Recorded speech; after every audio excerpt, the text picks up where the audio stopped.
I was recently asked, how do you embed a YouTube video into Canvas without ads? So if that's something you want to do, this is how you would go about doing that.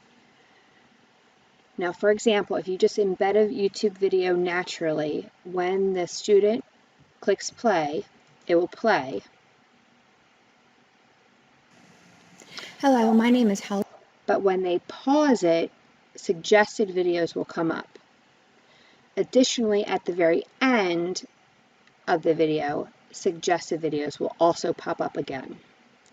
So if you don't want your students to be distracted by these videos, or you're worried about the content of those videos that may pop up, this is how you would go about getting rid of them. First, you want to navigate to the YouTube video. You're not going to take the URL address, rather you're going to go down to Share, click on Share, and get the embed code. Now you can just click copy, or you can select it just by clicking on it and copying it. You can close this window and then go back to your home page.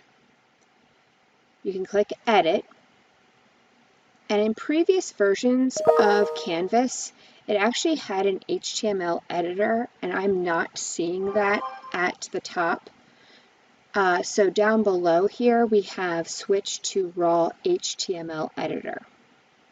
Now, before I do that, I personally, whenever I work with HTML, I like to actually write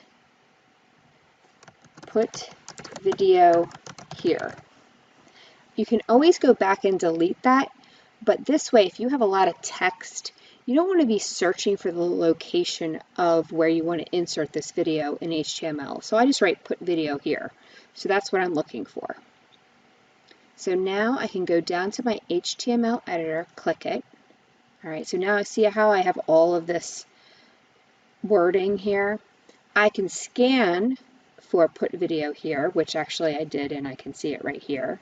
Okay, or I can hit Control F on a PC, or Command F on an Apple, and I'm going to write "put video here," and there it is.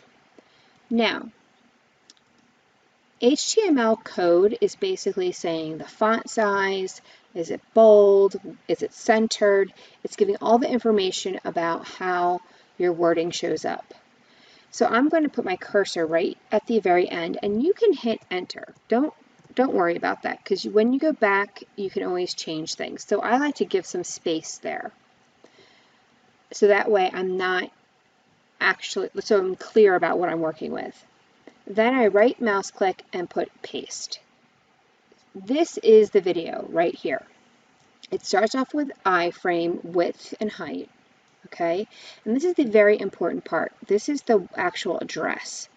You're looking for quotation marks with your https //youtubevideo.com. All right, and then right here to the second set of quotation marks. As soon as you get to information about the frame border or any kind of sizing, you know you're done. Now, the name is in between quotation marks. So right before the second set of quotation marks, you're going to put your cursor, and you're going to type $REL equals 0. Now, how do I remember what that code is? I always come up with like a little saying, because I can't believe I have to do this. So that's the question mark. And I say to myself, I can't believe I really have to do this. And I want no ads. So the question mark is like, I can't believe I'm doing this. Really, REL. And I want it to equal 0 ads. So that's kind of how I remember that code. But I'll keep that in the email. All right, so I have this, and I just go down to save. All right, and we can scroll down here. So the bottom one was the one that has the ads, and I'm going to pause it, and you see the ads. And then here, I'm going to pause it, and there are no ads. Now, if you put in that question mark REL equals 0, and you still get ads, it just means that you put it in the wrong location. You have to make sure you're putting it within the name of the actual YouTube video. So there you have it, and all the best.